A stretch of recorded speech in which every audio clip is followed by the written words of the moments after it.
Hello and welcome to episode 205 of The Great and Crowbar. It is the 7th of September 2017. My name is Chris Thurston and this afternoon I'm joined by Philippa War. Hi. And just Philippa War. Hello. It's the rare thing, a Chris and Pip duo pod special. Yeah. Because all of the Toms are missing. What did you do with them, Pip? I consumed them. That's right, everybody. Pip has eaten Tom Francis and Tom Sr. I am become Tom. That's not how that works. But Isn't it's too late. Yeah. Somerset police will be here any moment. But that's definitely a thing I've learnt from pop culture, is that you eat someone to consume their identity. Did you get this from Kirby? Yes. That's actually, I can see that. My mentor. Yeah. The Yoda to your Luke Skywalker. Kirby. Well, Yoshi does it as well, right? Yeah. Yeah. Right. We've definitely found your place within the Mushroom Kingdom, Pip. And what are we going to do with the last hours before the police close in to make you answer for this crime? Well, maybe a podcast. Why not? It can double up as my testimony. Or where you confess openly to the crime. They don't know whether I'm bluffing. That's not how that works. You've seen a lot of detective shows, Pip. Surely you know how that works. Yeah, but they're all from the time before podcasts. Like, it's not So like podcast- Poirot could... Actually, it's he in had all- a radio show in the last one Yeah, that that's we true. watched. It's in all of our interests that podcast-based evidence is inadmissible. There's 205 episodes of that I'd be very happy to be exempt from the law. Because sometimes, Pip, the takes are just too hot. That's arson. Arson around. Nice. Thanks. The only news I thought would make sense for us to discuss this week is, and it's not, it's just one of those numbers stories, really. Is it But- Destiny 2? It's not Destiny 2. We'll get there. That's a We'll get number. there. We'll get there. And that's not going away, everybody. No, it's the Plunk Bag. It's the PlayerUnknown's Battlegrounds, which is not only sold 10 million copies now, but has supplanted Dota 2 at the top of Steam chart thing, which I didn't think was possible. So you mean in terms of concurrent players, Yeah. right? Yeah, but that's kind of nuts because Dota's numbers have sort of maybe plateaued a little bit. Like it's maybe hit its number of people it's going to reach, but that was still like 600,000 people at any given time. But there goes Plunk Bag soaring to 800,000 people, which is Well, you know what Dota needs to do? crazy. I may have made those numbers up, but what? Go on, Pip. It needs to implement a 6v6 as the main mode, because then... Right, because then they get an extra 20%. Yeah. Because definitely that's what would work. Every single person in the world, rather than match with someone who already plays the game, would recruit a sixth friend. That's how it works. Yeah, that is, That's Yeah. brilliant. You should take that directly to Valve. Well, they can listen to the podcast, Actually, Chris. having eaten Tom Francis and taken his powers, you now have, I'm that- part of the Mind Cube. yeah, you've inherited his fragment of the hive mind or something. I've been playing a lot of Destiny, Pip. I'm now plugged into the mainframe Mm. and other words from 90s versions of the cyber future.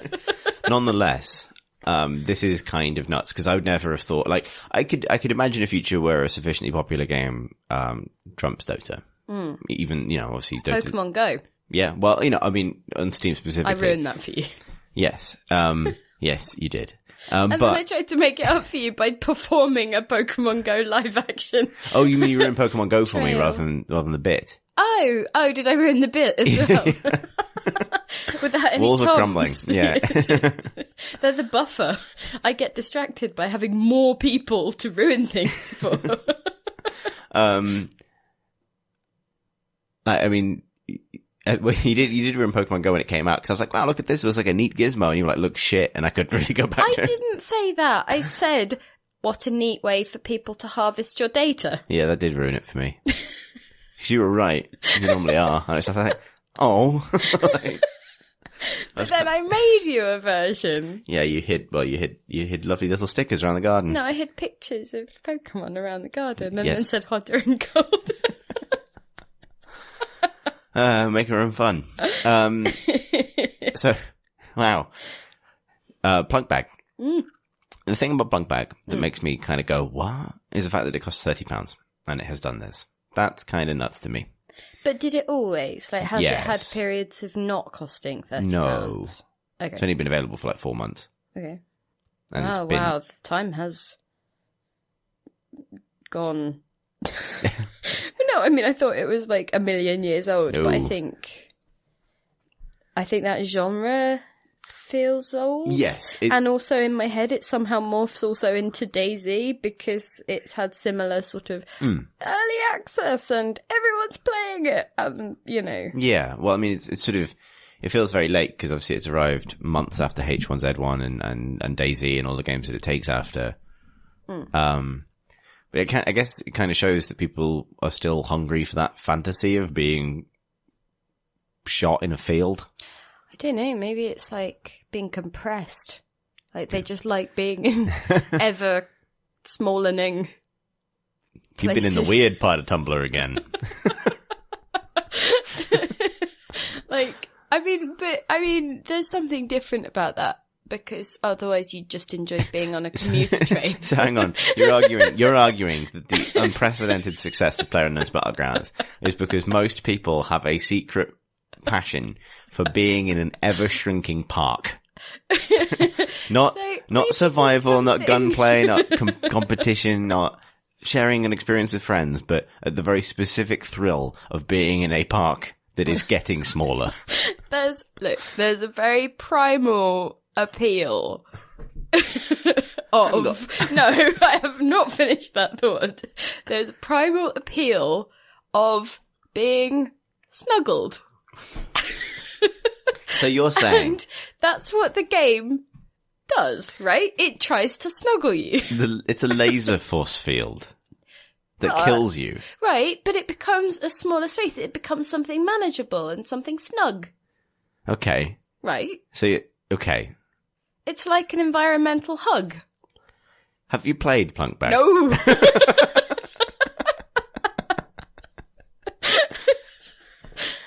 So is it not like that? It's extremely stressful. But when I listen to you having fun, as I do through the door where I'm not having fun, you know, it seems quite chill. You know, you're So- having a laugh. So I It's would, bants. I think, you're not entirely, well, you're sort of wrong in the way that only you manage where sometimes, where it's like, there's a gem of real insight there, but it doesn't necessarily match to the experience of playing the game, you know? Because it's not like a hug, really, because it's like being in an ever smaller pen with Right. some velociraptors. And you really desperately don't want to get eaten, but you eventually do. You know? Like, the pen getting smaller is not helping you. Right, so are you the chicken dinner in this scenario? Yes, Okay. indeed. Like, that's what you win, because you win everyone else. Oh, so is it a cannibalism thing? I guess secretly, yeah? Are you all chickens? No. Then that doesn't make sense. It's a metaphor within a metaphor. Flown the coop. Indeed. But yeah, it's interesting. I wonder where... Good coop, bad coop.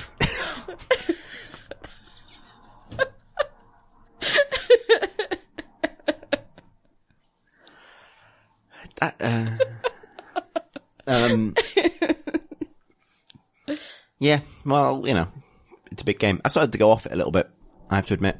Is it because it's now popular and you're fundamentally It was popular when I a got into hipster? it. No, because I'm probably going to spend the rest of this podcast sort of explaining why Destiny 2 is probably my game of the year, despite being like the least hip thing you could pick for that. Hang on. So how do you feel about the Dota thing? About it being bigger than Dota. Do you feel like this is, because things like player numbers and so on, they create narratives that then sometimes get fulfilled, if you see what I mean. Like, so if people report that that a game has a low player base, that can sometimes affect its rate of growth because people don't want to join it because they worry that it'll die, and then that becomes like a self-fulfilling prophecy. Only in some very specific cases, I should add. But, and so as something topples Dota and sort of becomes the big game, like, do you think that might dislodge people from Dota who weren't sure if they were still having fun, or do you think it will alter the narratives around that game in a way that actually then start playing it? I know that that's a weird maybe question, but it's something I think I might be answering this from the point of view of someone who loves Dota a lot, but I think you don't really play it as much. Not as much, but that's, you know, I admire it tremendously still. You know what I mean? But I do, like, as a piece of design, as a game. I think, because Dota and Plunkbag are both weird as popular games because they're both extremely punishing and often the experience is unpleasant. I think that's a lot. I might pitch around some angles on that actually, because I think people, apart from the fact that you can quit Plunkbag at any time, it feels as, as hungry for your time as Dota, and arguably it's actually less rewarding, because if you play a game of Dota, yes, you can be stuck in a situation where you play for 45 minutes and you lose, but you're going to spend that 45 minutes doing stuff. Fundamentally, you're going to have you're going to try to win. You're going to get team fights. You're probably going to get a couple of kills. There will be good moments on the way.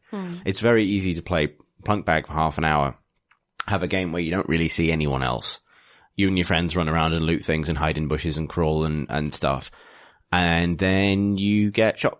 And you didn't see where it came from, and that's all of it, and that's it. And, you know, you the sort of, after, you know, initially when you start playing, simply the tension of exploring the landscape, not knowing how the world fits together, hiding in bushes, jumping at engine noises, that kind of thing, is fun. But eventually you've seen all those situations pretty much, and that kind of initial, the novelty of, running from town to town wears off. And that's where I'm at with it now, where that novelty is entirely worn off. So if I don't have a good game where stuff actually happens, I really feel like I've wasted my time. Like if we have one of those like long ones where you get right to the end and then, there's a lot of situations in that game where you can just be eliminated and there's really nothing you could reasonably have done. Like it's luck really. And that's a bit, and you can still have the amazing experiences and it's still a nice way to hang out with people. But, unlike Dota, it's not like if I load a Dota game, even if it goes badly, I know that I'm going to play the game for a certain amount of time. And that's a sort of strange difference. And for that reason, I wonder, and I appreciate that I'm biased, but like my instinct would be that PlayerUnknown Battlegrounds has more of a chance of being a fad, that it will kind of get bigger and bigger and bigger and bigger. And it's so big that its popularity is probably never going to dip below huge game, but that it might shrink back down. Like that it might be entering a big wave of interested people, because it is. As with the game itself. Indeed. Yes, people will experience the comforting primal satisfaction of the big group of people they're part of shrinking. Yeah. Into a smaller, more manageable, That's cuddlier. life as well. It is. Everyone's shrink. What? No, I mean, the people that ultimately die. Damn. Sorry, that was... Shit. your essential player base of life gets smaller. Yes, that's true. Unless you do I'd like marketing campaign for friends. It would be interesting to find some answer to its popularity other than entropy itself, however. But yeah, I wonder about its longevity a little bit, simply because I think one of the reasons for its success is that it has the core fantasy of it is something that a lot of people respond to, and a lot of people outside games respond to. It's relatively realistic looking, which avoids, which means it's not an accessible game, but the theme is maybe a little bit more accessible to people who don't necessarily aren't all in on wizards and monsters and that kind of thing straight away. Well, it's the same reason that I think CSGO is more ultimately sort of accessible on a top level than MOBAs. When we've previously spoken about esports and things. Yeah. Yeah, it's interesting what you're saying about that feeling of wasted time, because there's a very specific kind of sickening dread that I associate with games I pour time into and realize that that's time I'm not going to get back and I didn't benefit from it. And I get it a lot with the sort of addictive mobile gaming that I go into when depression is really bad or anxiety. But I also started to get it with Dota when I realized I'd hemmed myself into specific characters or specific classes and wasn't getting better, but also wasn't having fun. So it was kind of like, okay, I spent 45 minutes to an hour in a holding pattern. Yeah. Yeah, Plunkbag definitely has that potential in it. It has that same thing that I associate with like the bad evening of Dota, where you start playing at 9, you've played 3 games, then it's midnight and it's bedtime, and you've probably not had a good time, and you've done everything you can not to kind of just sound sad in front of your friends. Yeah. Like, but that's, like, you know, I've had those, you know, plunk sessions where you come out of it like, did I do anything? Plunk bad. Sometimes the plunk is bad. Mm-hmm. And, you know, and then recently I've gotten better at saying like, I'm done for the night now, right? Like, you know, because it's also very much like one more, like, you know, the Dota thing where it's like, well, we'll play the next one. It's going to be amazing. All those things have repeated. I think, the one thing that is maybe a bit different is that the developers do add or are trying to do that thing. Obviously, it's too early in the game's life to really tell what the cadence of this stuff is, but there's that new map coming or, you know, imminent and things like that, which I think will be those peaks of activity where people, you know, dip back in. And Yeah, go, definitely. Oh, okay, what's this thing? Or, because once you've got it, it's like, oh, okay, well, you know, there's a new thing or there's a new idea or a new mode or a new thing, you know? I definitely feel like I'm getting a bit better at playing, knowing when I've had my fill of a game for a certain amount of time. So I've played 75 hours of Plunk Bag, and I think I might be done. Okay. But when the new map comes out, I'll definitely try it, because that's an interesting thing. Yeah. But that's, you know, but it's partly because, you know, there's so much going on, so much coming out that I'm now better at saying like, well, I'm, you know, something that I've had my plunk.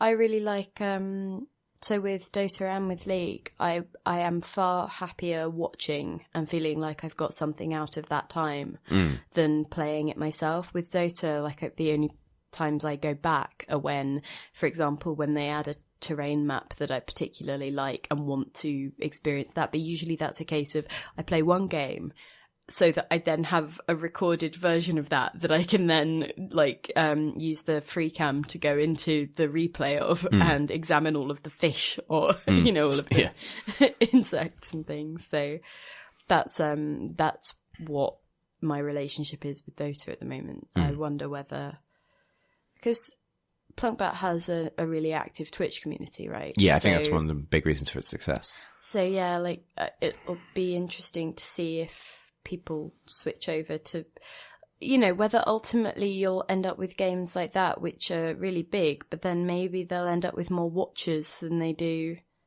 players, or, you know, it'll sort of ebb and flow in interesting ways. Yeah, I think it's, you know, it's definitely has a sort of symbiotic relationship with that. Like, it's successful because it's also a useful tool for entertainers. Like, you can build a streaming personality around it very easily. DayZ was really, similarly. It makes me think a lot of that. Which is very different for Dota. Like, it's a bit harder to make that fly to just any audience necessarily. For sure. I think that's very much just a me thing. Like, I get more out of watching Dota, Pro League than of playing it. Sorry, that's a bit of a by the by, really. But I really like watching how audiences grow and change and shift. So same. Yeah, but nonetheless, there's a big old audience now. I'm going to kind of get used to the idea that, I mean, the other crazy things is a footnote, but it's not out on consoles yet, and it is coming out on consoles. And typically, any game that is big on Steam that is also on, for example, the PlayStation Store is a factor bigger on the PlayStation Store. So it really does have the potential to be absolutely crazy. So something that I wonder, and obviously it will just depend on the people involved and what drives developers individually to strive for things, but when a game is this successful in early access, I do wonder what that does to people's impetus, you know, because it's not a case of we just need to get this to release and then we can actually maybe recoup some of our investment or, you know, whatever else.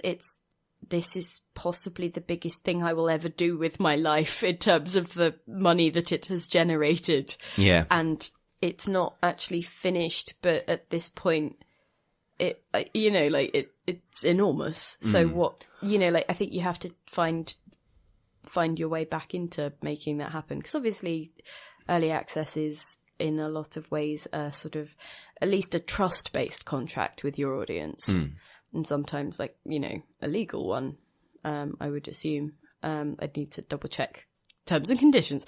But, and so that's just interesting to me in terms of, you know, these projects that go absolutely supernova when they hit crowdfunding or when they're in early access, and then, you know, that sense of, oh god, it's enormous, now what? You know, I think maybe that's ameliorated a little bit in this case because Punkbag isn't fully indie. That's true. Has publisher backing. Also, its developer situation is real fucking strange because, as far as anyone can tell, by his own admission, Brendan Green is sort of like an ideas guy, not a programmer. He's currently spending a lot of time promoting the game, doing interviews, traveling. The Plunk from Plunkbag. Yes, Plunk, player unknown of Plunk fame. I love how it's like a player unknown, Brendan Green. Yeah. Yeah, so that's his name. It's not like Ice Frog. That's him. That's the man. I was that guy. talking to Brendan and Chris Bratt on the other podcast. I know. And I was imagining him just sat at his computer with like a little mask on, like Zorro, like no one will know who I am. I think that whole idea has been completely ruined by Anonymous. Like basically a dude sat at a computer wearing a mask, you know, possibly the lamest thing on earth now. But yeah, so, you know, but like, so nonetheless, like, I think his role is just he's gone from like modder to designer spokesman for the biggest game on Steam very, very quickly in a way that, or from developer, I guess, to that in a way that I don't think has precedent really within the industry, like even compared to other indies that, cause it's not like it's a tiny team of two that has now made all the money in the world and that's just what they do next. You know, it's ultimately going to go into publisher channels and that kind of thing. Well, what would be interesting is sort of as a comparison with Dean Hall's sort of public persona, because he in many ways was that figure for DayZ and you know, became more of an ideas person, more of a figurehead, more of a spokesperson, kind of ambassador for that thing.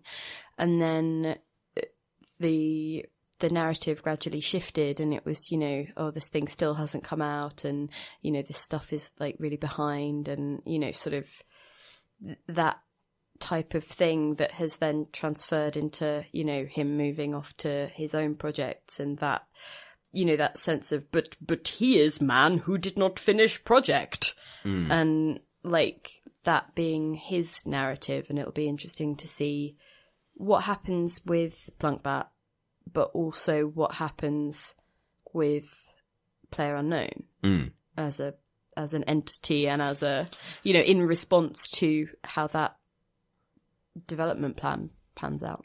Yeah, for sure. I mean, although I think the game is at far less risk than DayZ was because its promises are much more grounded. And its proposition is much more grounded. It's one of the reasons I think it's been, you know, it is ultimately a multiplayer shooter and they can say, we're going to add a map and they go, great. And then they can show you pictures of the map and you can believe it's going to happen. It's not like, I always go back to this, but like interviewing Dean Hall in January of 2014. So like right at the height of DayZ's success and having this long conversation about player-owned vehicles and bunkers where which would be persistent across servers and all this stuff that has never happened. And this whole idea of what that game was going to be, which is somewhere between like a kind of MMO, life sim, survival experience thing. And it was all just kind of, I mean, I believe that he believed it, but it was all just up in the air at that time. Whereas this feels much more like, we're going to add climbing and new map. That's entirely fair. I didn't mean to suggest that it was a case of these situations are entirely analogous. It's more that there's enough similarities there that it helps talk about the way people get framed in the public perception and how those narratives sort of then play out or dog you or can, you know, how you then have to work to subvert things and how much is on you and how much is on audiences and you know, like this isn't to sort of absolve anyone from over-promising or to, you know, to say that the internet isn't also a harsh place. It's, yeah. Yeah, I think he's under, I guess what I'm saying. I think I've whiffled. I've gone whiffly. I think what I was saying is I think PlayerUnknown, ironically, is at substantially less risk of getting the kind of ire that, well, which is the reason that Ice Frog has remained anonymous for Dota, and then maybe trailed after Dean Hall or other people who've kind of been in a situation where their game has promised a lot, because I think one of the reasons Bunkbag has been so successful is it delivers quite well on all of the things it needs to deliver on. And this will sound super dry, but it is a straightforward enough proposition that it can expand in ways that the players can anticipate, but in ways that are deliverable as well. It's not like a lot of the games that have attracted this kind of negative response recently, which have sort of either directly or indirectly promised everything. Yeah, that's true. PlayerUnknown just isn't doing that. It's a 100-person deathmatch game, and it will always be that. New modes would be great, but you know what I mean? Like that's fair. All of the things that are promised for it are very tangible. It's not like we're going to give you another license space. I formally retract most of the comparison I sort of idly drew. That's not, yeah. But still find those two people and their roles in the games industry interesting. Well, it's another thing, it's not a case of having to retract anything. It's just that their situations illuminate each other by how different they are as well as the similarities, I think. Like, useful contrasts, I think. We should talk about what we've been playing. Should we? Yes. Okay, fine. What have you been playing, Pip? Life is Strange Before the Storm. Was Life Strange Before the Storm? Life is Strange, Before the Storm. So it's not a sentence? No. Okay. Which is the prequel to the time-bending teen drama adventure. That's Life is Strange. Yeah, that's a good description of Life is Strange. Thanks. And what would you like to know about it? I'm trying to work out, because I did speak about this on the other podcast, and I sort of, I want to bring fresh meat to the discussion. Yes. Well, so I guess, I don't know. I've avoided spoilers, so I don't really know anything about it. Oh, okay. So it's probably worth saying that we're not going to spoil anything, I imagine, if people want to play it. Yeah. So only episode 1 is out at the moment, right? Yes, it's so the original game was 5 episodes, which released over a period of time, and it followed Max Caulfield, who was like a photography student, as she reconnected with her best friend Chloe Price and tried to solve some mysteries at the school. Including the disappearance of a girl that Chloe was friends with called Rachel Amber. And this is a game which looks at Chloe's intense friendship with Rachel Amber. So it's very much a kind of reworking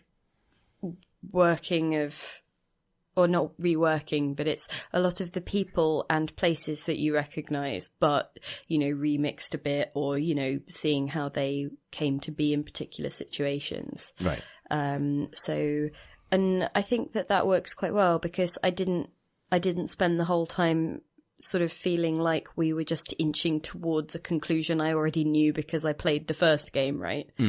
There was enough just sort of, okay, this is more of a character study. Right. And there are questions that the first episode sets up that I'd like to find out more about. There are some, people at the end, sort of mysterious figures that not in some weird like Illuminati way. They're just, people who pop up over the course of the narrative, and you're kind of like, oh, okay, I want to know more about that, or I want to know, why this has happened, or, what's going on here. But mostly it's because I want to know how their friendship pans out, and sort of, whether it's that intense thing, that intense teenage friendship that is maybe not just friendship, right? And they handle that in a really earnest, gawky, sweet, kind of bratty, they feel believably teenaged in a really nice way, because as with the first game, it's just not a genre that you get much of, right? The big difference, I would say, is, so it's in terms of the behind the scenesy stuff, I guess the big differences are that it is made by a different studio. It's not Don't Nod, it is Deck Nine. And Ashley Birch, who voiced Chloe in the first game, is not doing in the second one, simply because of the voice actor strike, right? Right. Didn't you have a writing credit on that, Ashley Burch? She ended up consulting, I think, as to Chloe's character, because obviously it was a character that she cared about deeply, and so wanted to make sure that if it was happening, it would be done right, sort of doing right by the character, which was really nice. But so you can read more about that on various news stories. I can't recall all of it right now. But yeah, so those are sort of what you'd think would be the big changes. But mostly I would say it actually recaptures the feelings of the original really well. So the big thing for me is more the mechanical changes. So whereas in the first episode in the first season, you had Max's time traveling powers, so you'd be able to rewind time and like do over situations or use that information from later in an encounter to change it like earlier on. It was those kinds of puzzles. So you had that, but obviously without Max, with Chloe sort of, just being alone, certainly at the start. Her main way of interacting with the world and sort of problem solving is shouting at things until they bend to her will. So so where you would have had like a little spiral showing a timeline that you could zip back and forth over when you had Max, with Chloe, it's just a series of icons showing like the different stages of an argument. So, you listen to what the other person says and then you can respond. And, it's essentially just different degrees of insulting and arguing, and sort of trying to achieve the outcome you want through that. So the first thing it gets you to do is, try and get into a gig at the old mill. And so you sort of get a feel for how naive she is. She's just a kid who really wants to see a band who are really loud in a place that she's sort of too young for.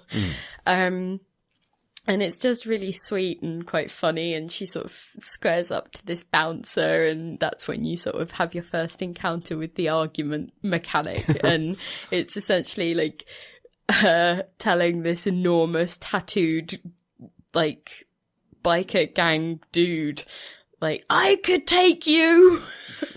You're kind of like, oh god, the confidence of youth. Just, I would beat you up, that kind of thing. And she absolutely believes it. You're like, oh.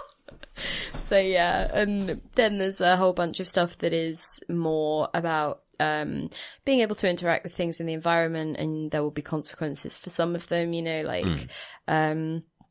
it's sufficiently early on that I think it was stuff that was covered in previews. So this is spoiler-ish, but it's not spoilery for anything major that I've encountered so far. But when you first get into the mill, spoiler, you get into the mill, it's things like you can find ways to get like a t-shirt of the band from the guy who's selling merch, that kind of thing.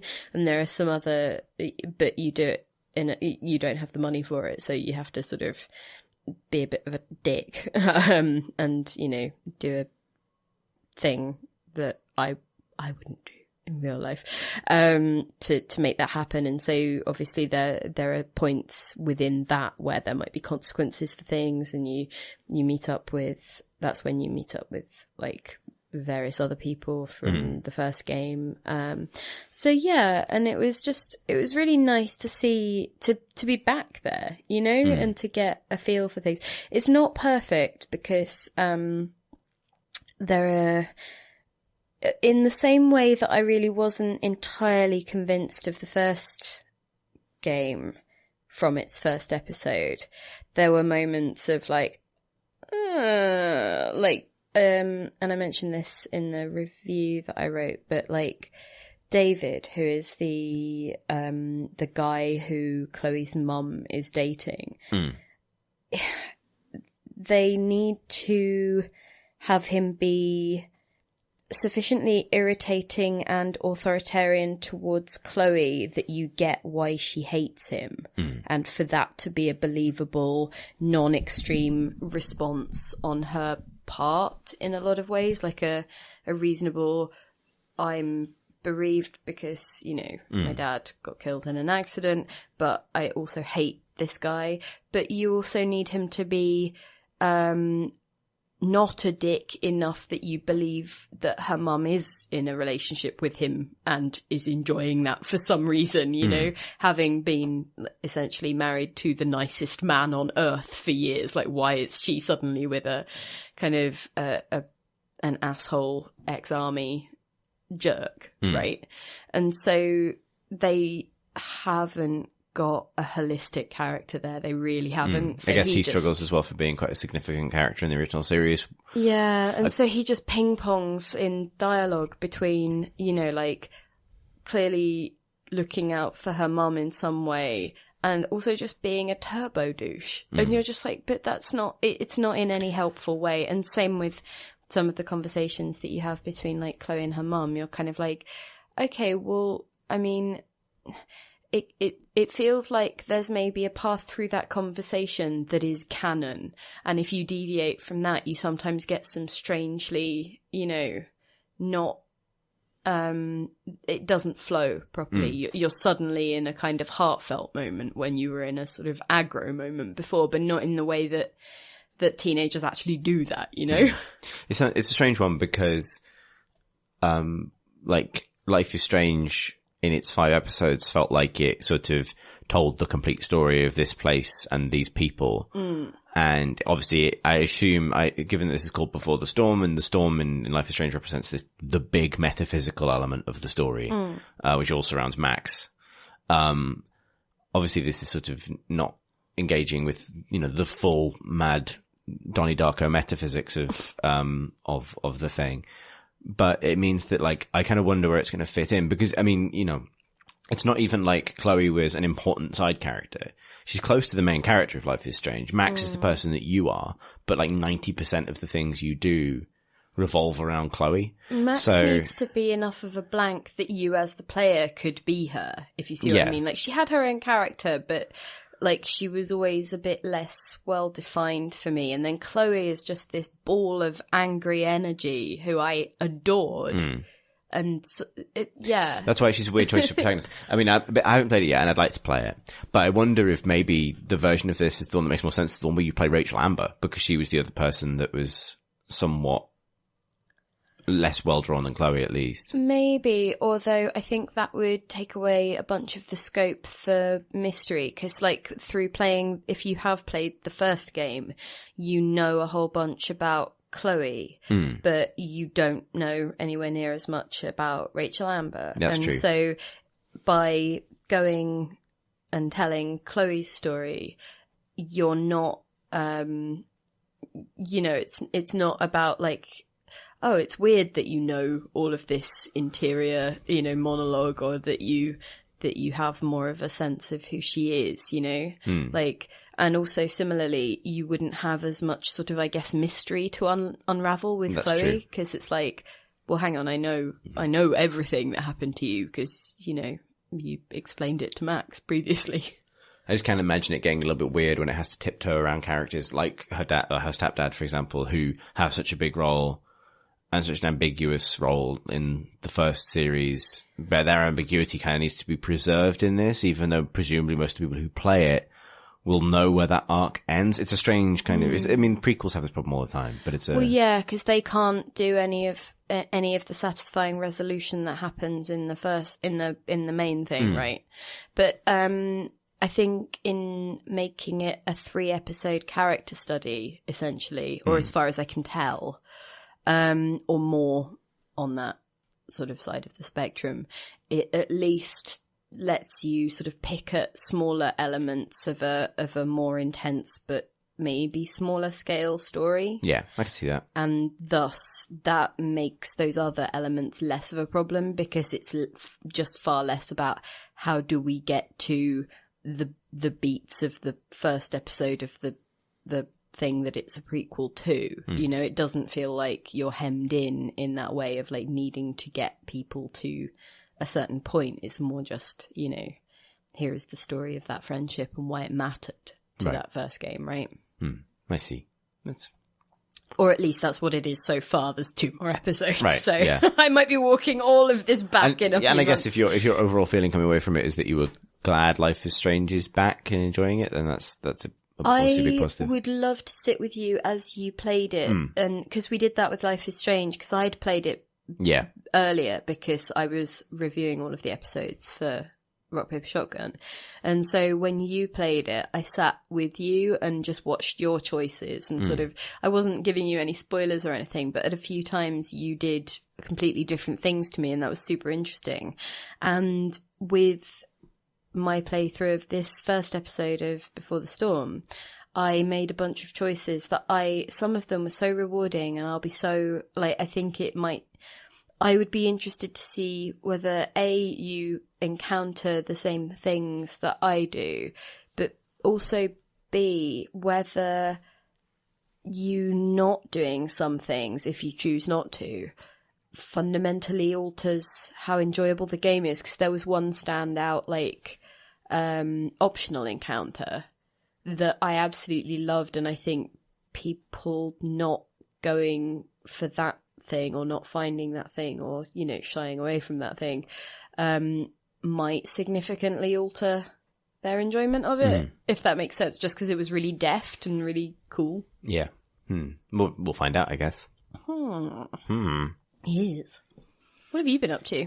Last couple of days I've been playing a lot of Destiny 2. I was going to say, I left you alone for a couple of days. Pip was away, and I played Destiny 2, to the point that, obviously so I'm going to talk about it briefly, but, there's another game I've been playing. I'll probably talk about more detail. The reason for that is the other game is Absolver, and I like to talk about Absolver on this pod, partly because I have a feeling that Destiny 2 is going to keep coming back, to the podcast. I know it was already been on when the beta was on in the in PC recently.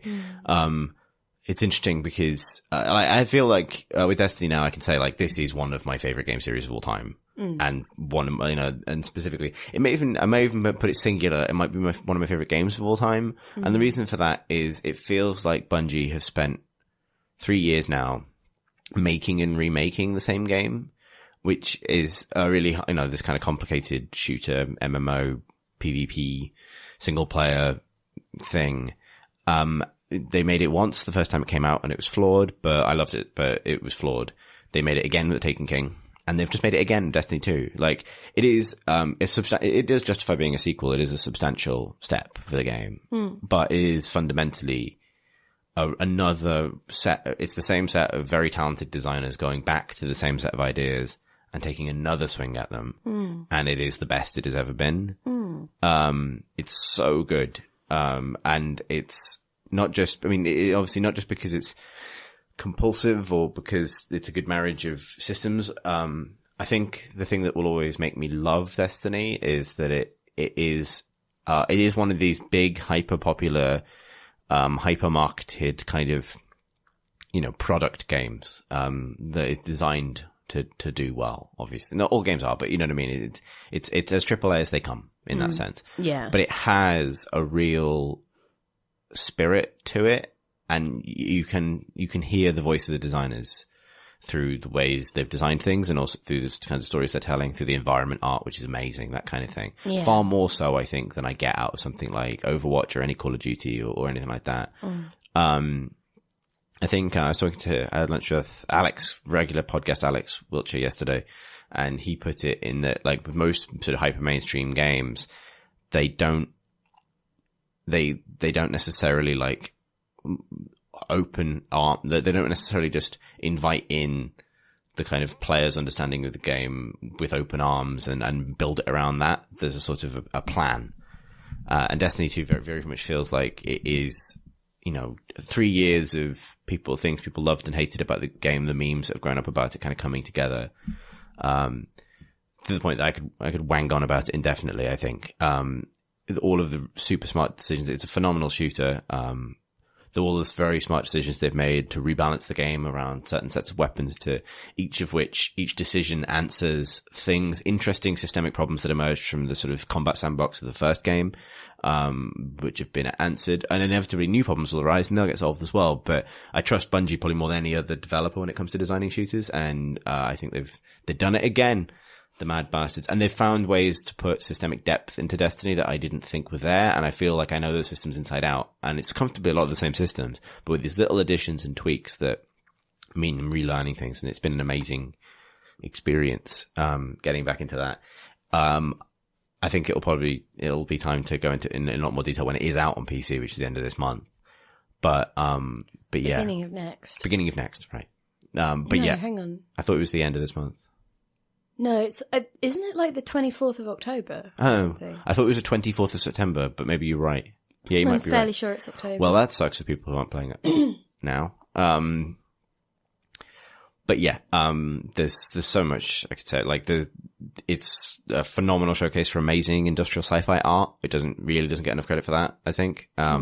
Just there are a couple of reveals in that game which are just big, believable space object, brain ticklers. Oh man.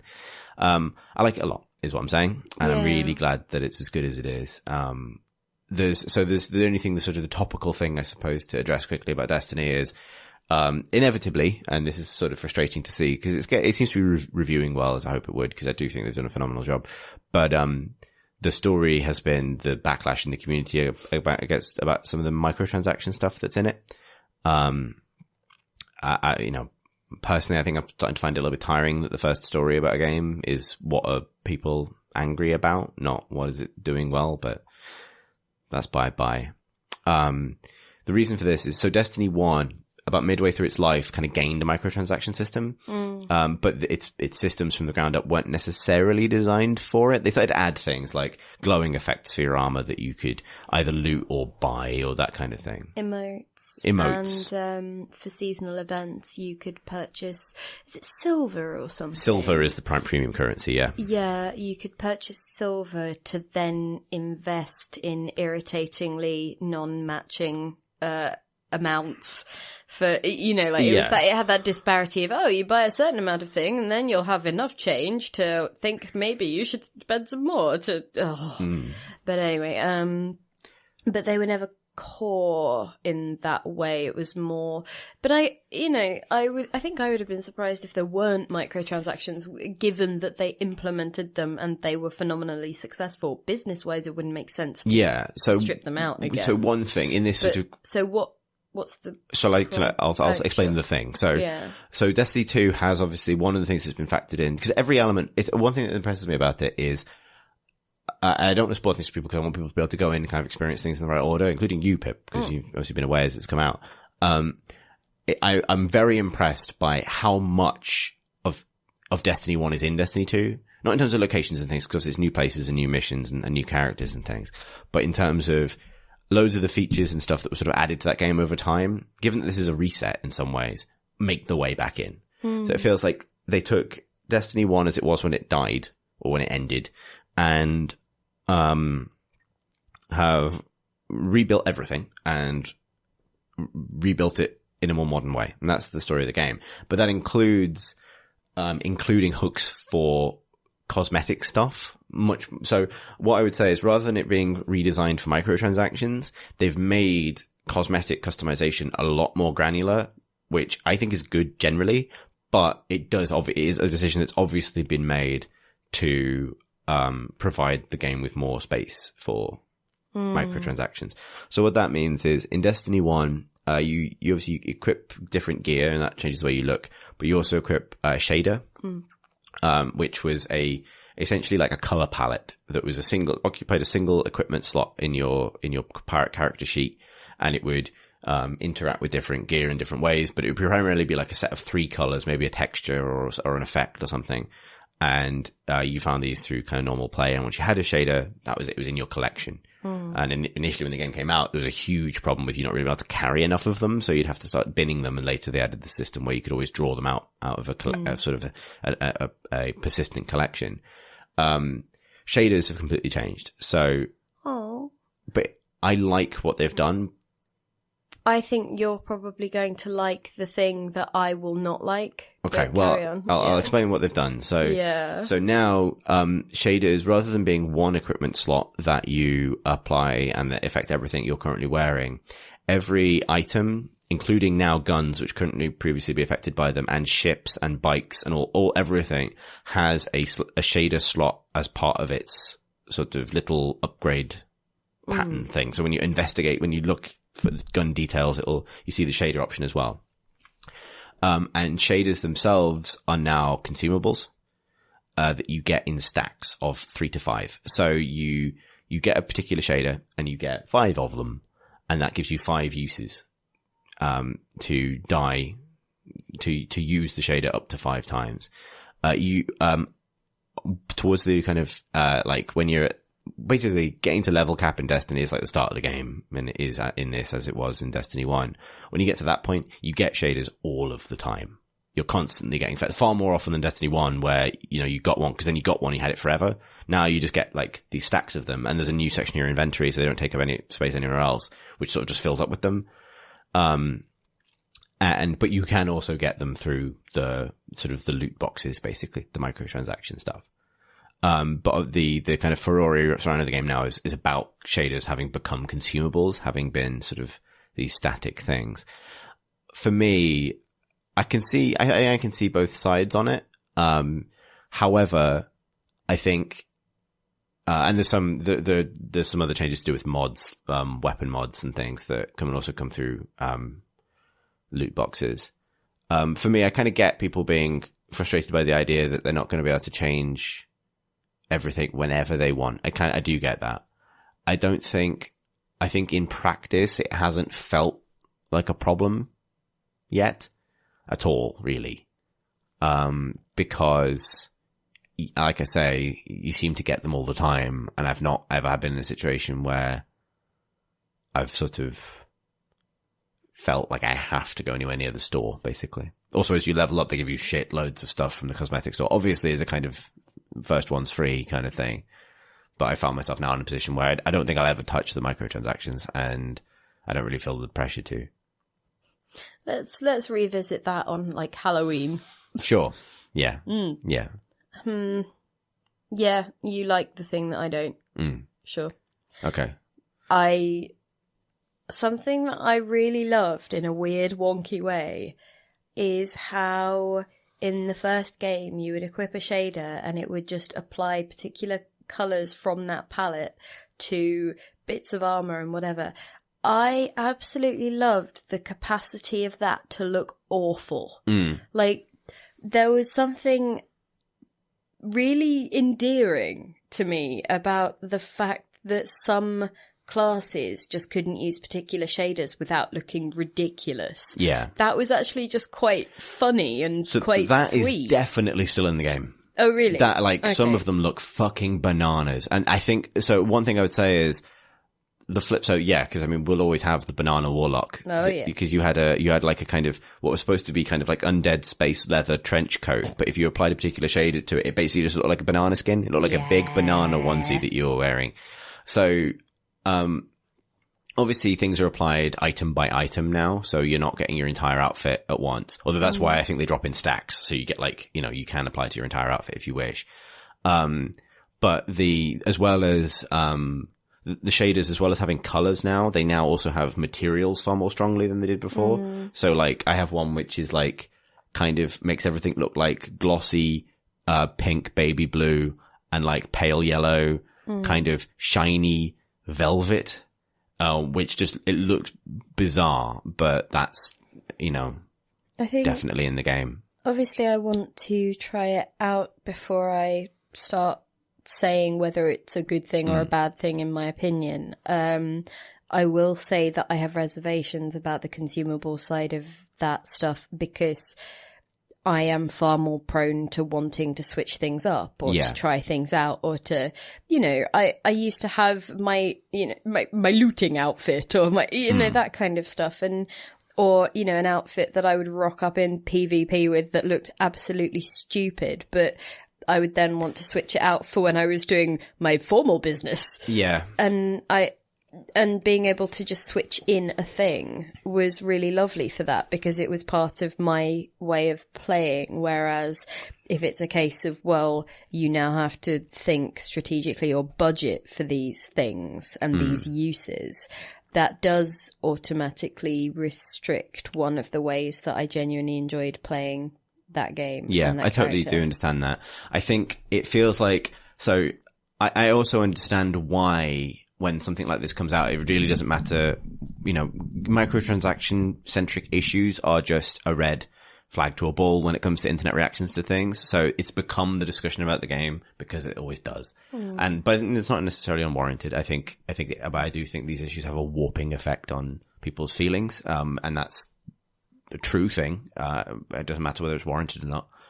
However, it feels like the changes to Destiny are kind of, it feels like a very similar game, but the changes are so deep in some ways that I'll be interested to see, when you've had a chance to sink some time into it, how it all clicks together. Because I think, for example, this is going to come hand in hand with changes to how equipment works. I think you're going to really like, because it's far less pedantic about gear. Like, you don't level up gear anymore at all. I saw that. I saw the really interesting blog post just before the game came out about things like it works out your highest potential light level before it decrypts things without you having to sit there faffing and putting on your best hat. They've defaffed it. They've made it so that all the apps people were using to make stuff manageable aren't necessary anymore because everything's in the game. But also things like, you might say you get a gun you really love, but it's not quite the right damage type. You want a solar gun, but you've got an arc gun, but you really love it. Those damage type things are now detachable mods that you can swap. So if you love the gun, but it's not the right damage type, you can just swap that. Kind of like how Dota divorced the chroma the gems and things, that kind of socketing thing. And so that stuff is really nice, I think, and it becomes a lot better. Like, so even though the shaders, I think, will slow you down, there's a sense that you could build your leveling gear and your PvP gear and then dress them up and make them the colors you like, but you have you're not going to be, it's far less grindy in some ways, and far less statsy, and far less, and where it has a lot of the kind of impenetrable RNG item stuff that Destiny 1 players got obsessed with has been made a lot more visible. So I do think there's a lot, like, there's a giveth and a taketh away in some way. And it's obviously a take-a-thinking away. A take-a-thinking. I said I wasn't going to wank on about Destiny, but oh boy, get used to this. So you also mentioned Absolver. What's going on there? Yes, I wanted to talk about Absolver because Absolver's great and has also crept into my kind of game of the year list, I think. And because I think I will probably find myself talking about, it's going to be a month of games beginning with D for me because Destiny's Dishonored. So it's time to give Absolver its go because it came out a couple of weeks ago now. It was what I was playing last week, when I skipped a pod. And I really, really like it a lot. So Absolver is a third person martial arts game. Its combat system is like a little bit Dark Souls-y, a little bit For Honor-y, that kind of thing. It's a indie game by about a 6-person team, I think, which is very impressive. There's things that stand out about it to me. Well, so fundamentally, I think it's the best third person combat system I've ever played. And I include in that Jedi Knight, For Honor, Dark Souls, and so on. And one of, and to be honest, one of the best, if not the best, martial arts games I've ever played. Because it feels like, for a bunch of reasons, which I'll get into, it feels like quote unquote real fighting. I mean, real fighting within sort of strictly kind of cinematic video gamey bounds. It's not like trying to smack someone outside a pub, although there is a drunken brawler style. At its best, it's very good at evoking like the really well choreographed martial arts fight scenes, that kind of thing. And it's also kind of an interesting structure. So it's not an especially long game if you just think of it as a sort of point to point race, through the bosses in the single player. Its structure is somewhere between Dark Souls and Journey, I'd say. specifically Journey from the kind of art style, which is this dusty kind of desert ruin.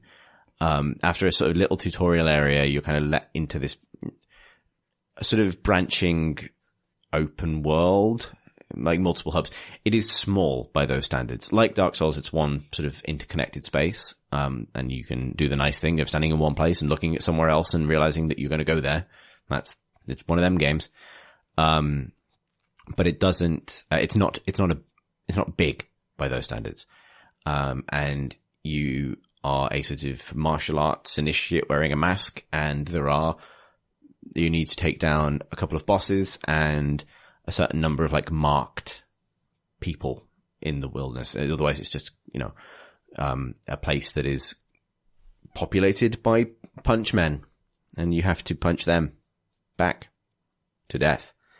And that is basically what it is. It's just beautiful environments and fights. Who's absolving? Absolvers it's the rank you're trying to achieve. When you beat the final boss, you become an absolver, which is like the best martial arts people. You get a cool cape. But absolving has a very specific meaning. Yeah, there's a lot of lore. Okay. I didn't really follow it. It tries to do its storytelling. It does its storytelling through item descriptions like Dark Souls. It's very like Dark Souls in that sense. And so there is clearly a backstory. But I didn't pick up on it. It was the kind of thing I walked away and went, someone else will explain this. I will read the wiki. Yeah. But it all comes down to like, and that's a journey from starting to beating the final boss. It took me about 8 hours. So obviously compared to a Dark Souls game, that's not a lot. What comes after that is basically PvP, getting better at the game. And because it's a mechanically very deep game, just playing it like a fight. It's almost worth thinking of the single player as a bit like arcade mode in a fighting game. Once you've beaten it, you haven't finished Street Fighter. You've just, done your first lap. Yeah.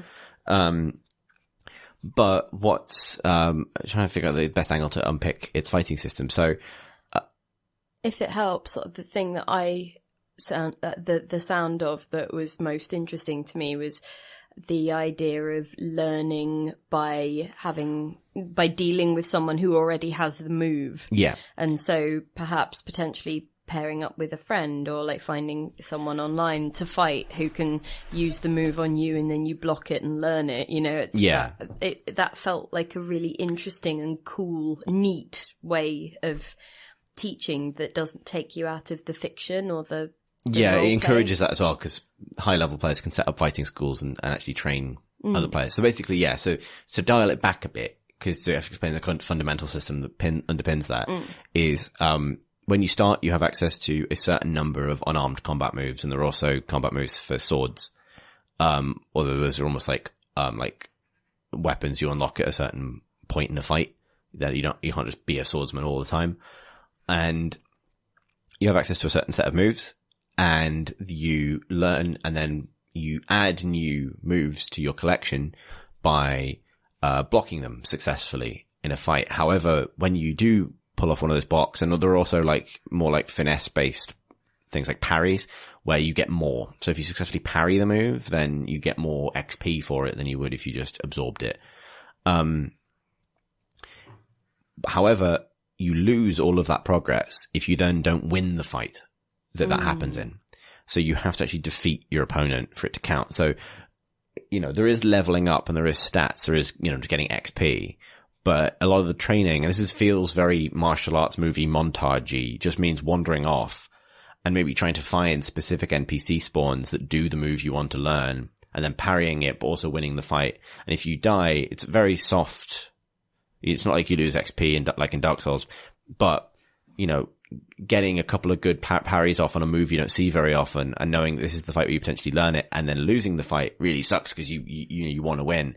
And so that's a really nice system for mitigating the potential that people would cheese that stuff, because you can't just run into someone who's going to hit you with a powerful move over and over again. You have to be able to beat them to learn it, which I think is a really elegant way of doing it. And that is a completely universal system. So that doesn't matter if you're fighting because you do see other players as you're walking around, like in Dark Souls, they run in and out of your world all the time. Actually, no, not like Dark Souls, like an MMO, like they're just there. So you can fight other players all the time, or co-op with them all the time. And, all of that stuff and all of those learning systems are applied completely universally. So if you go and queue for a 1v1 match, which is more like a traditional best of 3 thing, or first 3 kills, you can learn moves there as well. So, and that has a natural effect of mitigating some of the grinding you feel like you might need to do. If you get beaten by a move, if you struggle against a move, then not only will you eventually learn it if you manage to beat it and then have it for yourself, but also in learning to beat it, it becomes less scary. So it feels very balanced. And what you do with these collection of moves, which is also essential to the way the game feels, is while there are sort of classes and which have more to do with your defensive abilities, and there are sort of stats that kind of influence how you might construct your moveset, you fundamentally build your fighting style yourself. And it's important not to underestimate how big a deal that is. Because, for example, For Honor, for comparison, everyone understands that each of those classes has a designed by a game designer move set. So this move changed into that move, changed into this move. And that's how that works. In Absolver, you completely design that yourself.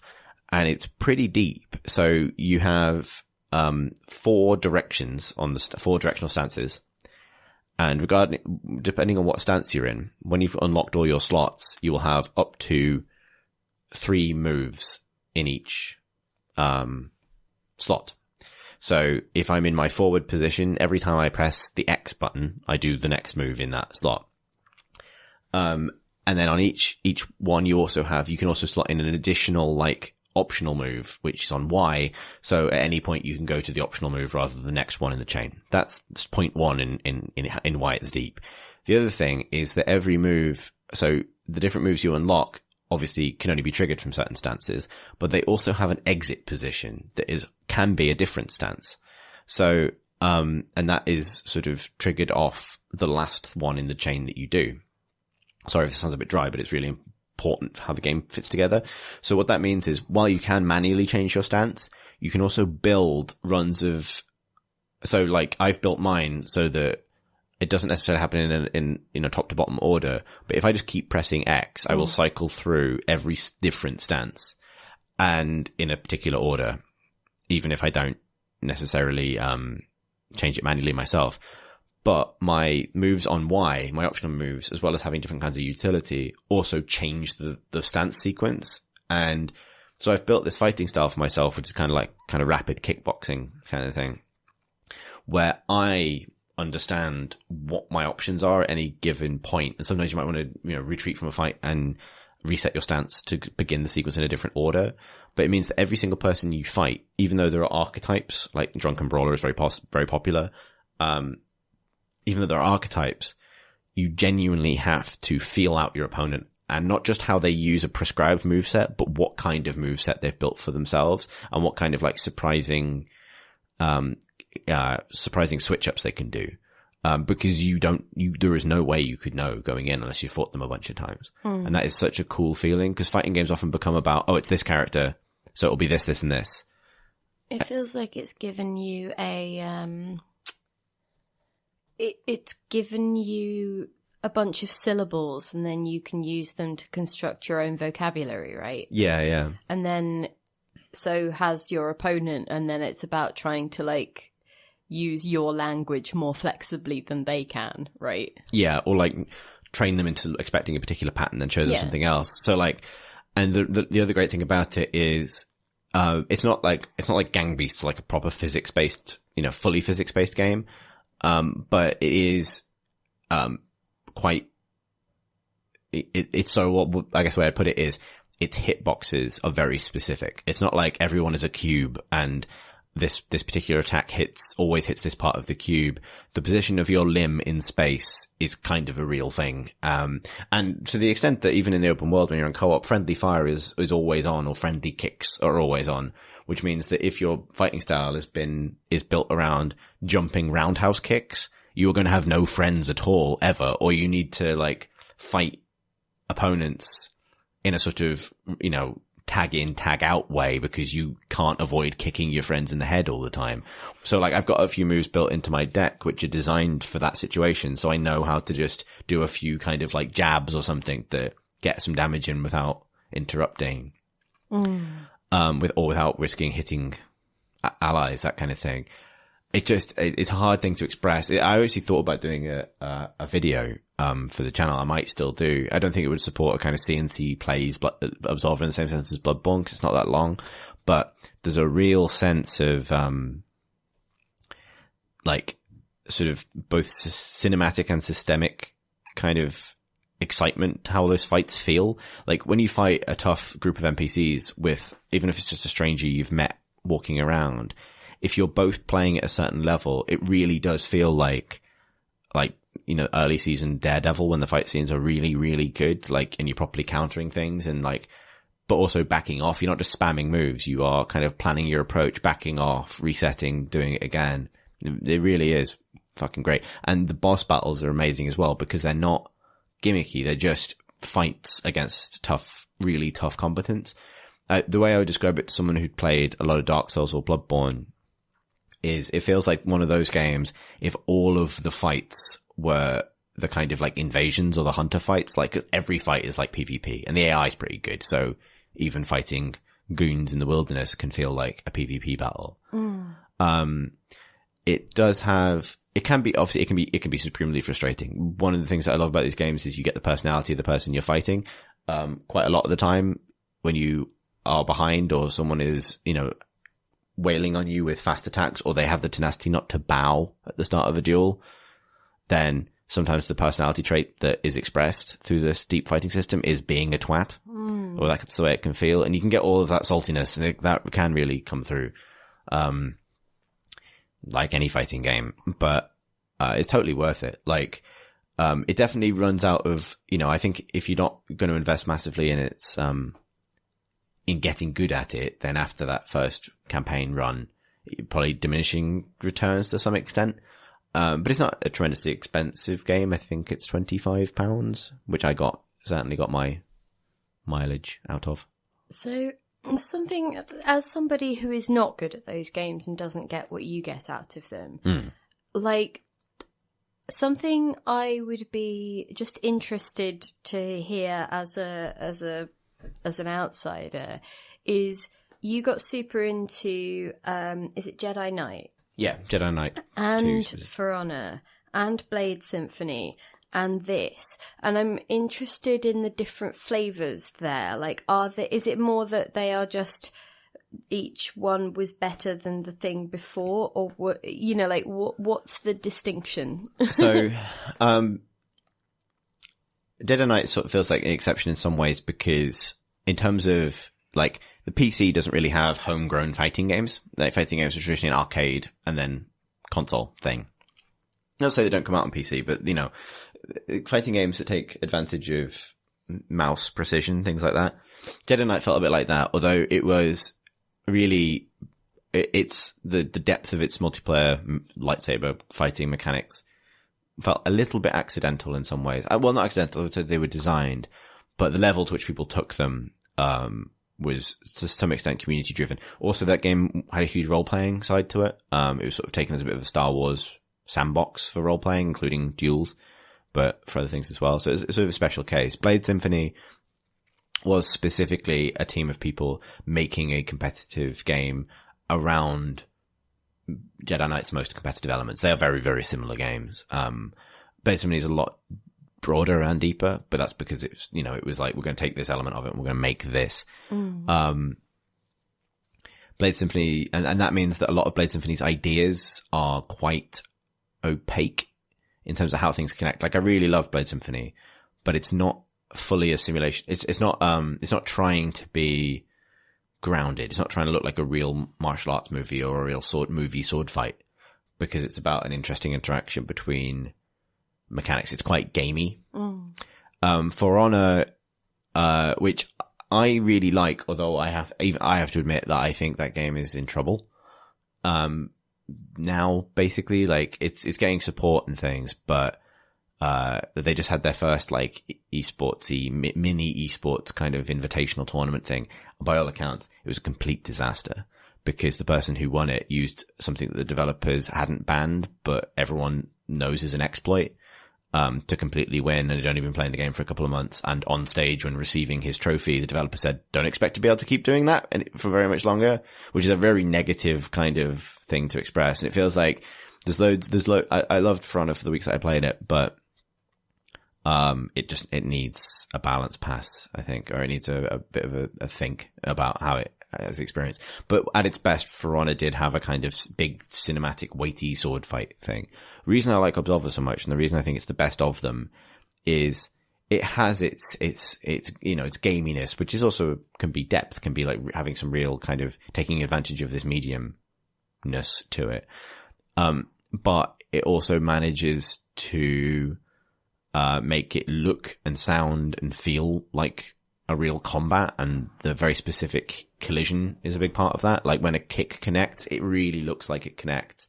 Even though it's going to be mitigated by stamina bars and other kind of gamey things happening behind the scenes, it's not like a glowing particle effect hits a man and he takes 80 hit points worth of damage. It really looks like you just kicked someone in the head. And like the physics when people fall over is one of those sort of like, it has that kind of impact that really sells it. And that's a big thing. But fundamentally, the fact that it's not, you watch someone fight for a little bit, you see what they're wearing and what that communicates about how encumbered they want to be, which has a bearing on their fighting style. As soon as you load into a fight, you get a sense of how someone fights, but it's not like it pops up and it's like, this is, Ryu from Street Fighter. He's going to fight like this. It's it's an enigma, it's a mystery. So every game has that kind of feeling out what someone's deck is capable of. And that's, just super exciting. Predominantly is a feel thing. I think, it's one of those multiplayer games I like where, like, I don't know how much fun it is if you're not specifically into this thing that I really do enjoy, but it does, I think the fact that it has this sort of open world free roaming PvE co-op side to it helps a great deal as well. It's not like if you play, something like Blade Symphony is explicitly a competitive experience and you kind of have to want to be taken to school. Like, obviously, you were saying earlier that the appeal of Absolver is that someone can act as your teacher and teach you moves and teach you to play the game. And that's a really nice system. Blade Symphony's community is built around that, basically. It's built around, like, everyone is terrible until they're not. So, and you're not gonna have an outlet. You're not gonna have an easy mode. You just have to get your ass kicked until you stop getting your ass kicked. Absolver does give you the opportunity to just go wander around a pretty place and beat people up and learn. But I still think it has the same thing of like, you have to want to learn. It's not like you blast through at your own level. You could do that, but then you're going to run out of steam with it. I think you have to kind of be excited about the idea that you are in one of those, kung fu training montages where someone's dancing around on top of some pillars and fighting people and learning to pick themselves back up, and that very specific martial arts fantasy. I think that's why I really like or it's a big part of why the way that that teaching, learning moves set up really appeals, because in a lot of games, like fighting games or just video games in general, you often encounter the very, very basic form of, here is the move here are the buttons you need. Perform it for me 3 times and then we'll move on, assuming that you know that move now. Whereas this feels a lot more like it tells you what you need to know about the type of game that it is, in that it's a case of, you need to know a lot more than just the buttons to press. It's a case of, you need to know timings. You need to know how to be on the receiving end of it to understand how it works, in that you're now understanding how to block it and parry it and deal with it. And so that's a really interesting, it's essentially not a microcosm, but it's very much a statement about the game and what you can expect from it, because it's like, knowing the buttons is not knowing the move, mate. Yeah. And actually, step on in to my office. I'm a big fan of the notion that really good game design takes you away from input and into what's happening to your character on the screen. Like, and actually this is a very successful example of that. So there's no in real terms, there is no input challenge. You program the moves and they're always going to be either a single button press of X or a single button press of Y. The skill comes from lots of different things, but it comes partly from knowing knowing what the next move in the chain is, remembering your own deck, right? I know how to chain a sweep into a quick punch and into then a sideways kick that does quite a lot of damage. And I know how to change out of that into another thing. That's just my deck and that's me remembering it. And I can screw it up sometimes, but it's all I'm ever doing is pressing X or Y. It's just knowing that memory thing, which is a very different skill. It's not how to pull off a particular move in Street Fighter and what kind of quarter circle you need to do on the stick. It's, a button press. Mm-hmm. And then on top of that, you can cancel backswing. I love canceling backswing. I like games where you can cancel backswing, Pip. You can cancel backswing if you activate your next move at like this golden window, and every single move in the game has its own golden window, which is presented to you with, like a kind of a bar on your stamina bar, which works quite a lot like the active reload system from Gears of War, which is one of my favorite reload systems. Which means if you press the button at the right time in the move, you do your next move immediately without having to wait for the animation to reset. And that is different for every move. And initially you can follow the bar on the screen, try and press the button at the right time, but that means you're not looking at something else, probably your opponent. So eventually you just internalize it for your own build. You understand the timings and how the timings change as you shift yourself around your own planned deck of moves. And then you have like the blocking system. So blocking is by itself not hard. You hold left trigger. Definitely recommend playing it with a pad. You hold left trigger and you block everything. What that basically means is that the attacks as they come in drain your stamina rather than your health. And if you run out of stamina, you start taking damage. And if you're holding the button, your stamina doesn't regenerate. So you have to back off and stop blocking in order to recharge. Also limits your ability to fight back. However, each of the three kind of 4 ultimately fighting styles has a different way of kind of actively dealing with incoming damage. So mine can parry, which means that I've got to move the right stick either left or right into the move that's coming in as it comes in, which is actually pretty easy. Like just in terms of physical movement, it's right or left. It's it's rhythm action kind of thing. The skill comes from knowing the moves well enough that I know what my opponent is about to do so I can parry it. Cause you have to be pretty quick sometimes. And if if something's like a spinning kick where someone jumps around a couple of times before they do it, you might not know exactly what direction it's going to come from in the end. And learning that is super satisfying, but also pretty reliable compared to something like the guard break mechanic in For Honor, which I've always found weird in how it communicates its timing, which is my excuse for being bad at it. But yeah, so there's loads of depth, but none of it requires you to memorize button inputs beyond the ones you build for yourself. And that means that your eye is always in the game. And I think that helps again with that sense that you're in a real fight, because when it all becomes muscle memory, you are that character having that fight. You're not operating them from outside, as can sometimes feel with another fighting game. You are that's you, and that's a really nice sense of embodiment. I should disclaim this by saying that the game does have technical problems. It does crash. It's Unreal Engine, but it's not stable. Not relative to other Unreal Engine. Not like loads and loads and loads, but enough to notice. There can be connection issues and lag, which can be deadly. That I think has been pretty popular, and I think it's been popular in excess of what its 6 indie developers can handle. It's been published to Devolver, so it's not 100% indie. That's a pain, isn't it? Devolver's Absolver. Absolver from Devolver, yeah. But yeah, so it's sort of stability and technical issues are definitely something that people should be aware of. But I'm dead impressed by it. Like it's such a great little bit of design and just top kicking people in the head. It's lovely. Nice. It's lovely. I like it very much. I'm glad you've had a lovely time. Yeah, this is a big month for games generally. What are you looking forward to, Pip, before we wrap up? I'm kind of interested to know. Ooh, I actually hadn't, because it's been such a big month, I hadn't sat and taken stock, if you see what I mean. I have access to Sunless Skies in its super early access, like very bare bones form. So that's a thing that is waiting for me to poke at on, when I've got a bit more time to actually sit. So I am interested to see that. And relatedly, I really enjoyed when I finally played the prototype for the game that Alexis Kennedy, formerly of Failbetter Games, is or was, I'm not sure, crowdfunding. Cultist Simulator. Yeah, Cultist Simulator, because I really love so I know that a bunch of people that I know weren't keen on the interface, but it does some really interesting things. So it's, it's a kind of, it's not cosmic horror, it's kind of cosmic, what was the thing? It's cosmic something else. But it very much is of akin with Failbetter's games. That's a weird fiction thing. As you may well expect.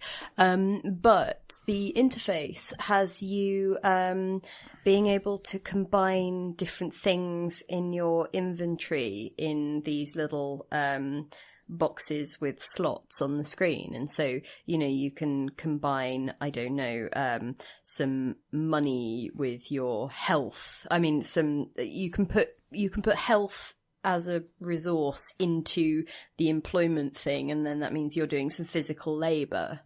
And that was kind of interesting because it's combining a quantity with a thing, and then the game figures out what that might mean, or rather it gives you an option for what that might mean in some circumstances. And so other times you can, I think, you're interacting with somebody that you've met, so that person becomes a card that you can put into a slot in a human interaction thing. And then you can add other bits, I think, other cards to sort of change that action up. So maybe I think there's a thing like where you could maybe have a charm card, you've got an extra bit of charm for some reason, and that would change the result of that interaction. And so there's it's basically a Doodle God-esque way of combining the things in your inventory to then produce other things and build the story from that, which I thought was really cool, and I really like it. Yeah, I kickstarted it actually. I'm that excited about it. Oh, did you? Yeah. Huh. But yeah, and so obviously that's a thing that I think is now, I think he was hoping to get it out by like Halloween this year or something, but because of various other projects that he was working on, I think it's now an 2018 thing. Also, it's been kickstarted up the wazoo. Oh, so yeah, exactly. mean a bigger scope. But so that's definitely a thing I'm looking forward to. But the only reason it's on my radar this month is because of the Kickstarter, and because it meant that I finally got round to tinkering with the prototype, which was cool. Yeah, there are other things that are probably escaping my mind at the moment. Subnautica's not actually that far off. Well, yes. Although, because I didn't pre-order, I'm now in that weird position of, do I wait? Sorry, for the benefit of listeners, I just mimed no and then play with me. Yes, that's rather undermined by... Audio format, everybody. Audio know. Format. So yeah, I mean, obviously I will probably end up playing a lot of Destiny. So yes, I mean, was that where you were going with this? You ultimately Yes, basically, just wanted I me mean, to it was a rhetorical agree question. to being on your fire team. Yes. Right. Yeah. Sure. Want to do patrols. Okay. Want to do patrols now. Okay. Well, shall we wrap this up? So yes, it's going to be a little bit of a shorter pod than usual this week, partly because there's only the two of us, but also just for various time reasons. And I think because it's... Also, Chris has been away from Destiny for, an hour and a half, and thus starting to twitch, starting to sweat. Yep. Yep, that's definitely 100% it. But yes, because we have a diminished cast this week, we thought we would sort of store up your questions for next week when we have more of us to give hotter takes on the issues of what will by that point be 2 weeks ago. Well, once I'd consumed them, you'd think I'd be able to answer questions in their exact Oh, yes, voice. sorry, I've ruined that bit. No, so I mean, maybe... once Tom and Tom respawn, then yes, they've got their own voices back. They can rejoin us to help us answer questions. But that doesn't mean you shouldn't send us some questions for next week if you choose to do so. If you already sent us a question, then, apologies that we're skipping that section this week. We will get back to it next week. And if you would like to slide in there, then you can, I don't know why it said that. Then you can email especially it. when the there wasn't clear. It's into our inbox. Right. Like one might slide into DMs. Well, yes, exactly. Yes. Okay. It's weird, but Sliding on in there. Yeah. Sure. Yeah. If you'd like to slide into the Crate & Crowbar inbox, you can do so by sliding into questions at crateandcrowbar.com. And yes, Pib, you're right to kind of facepalm quite as extravagantly as you just did. I was itching my nose, but sure. Well, I mean... either way. And also because you'd said sliding, I was thinking about Sliders. Like burgers. Like No, little the burgers. TV show, but sure. Oh, okay. I was thinking about little burgers. Yeah. I'm a bit hungry. Yeah. Well, I mean, it was a little bit of both, to be honest. Mm. Yeah. You can also tweet at us on Twitter. Tweet at us. Tweet at us. You can at us. Message us At on us. Twitter. Do at us on Twitter at Crate and Crowbar. That's where that is. You can find us on YouTube, on youtube.com/Crate and Crowbar. And our podcast is very kindly supported by our Patreon backers. You find out more about supporting the pod and our spin-off project at patreon.com/Crate and Crowbar. If you'd like to follow us as individuals, I'm on Twitter at CThurston. That's CTHURSTEN. Pip? Sorry, Are you yes. going to answer simply for yourself or for the toms you've consumed? Oh, that would be good, wouldn't it? I am at Pentadact, PENTDA. He does it so quickly, and I always he's got a feel lot of like I've practice. learned it off by heart. And yet, But all I've learned really is the cadence of it, so I'm just sat there like pentadoo-to-do.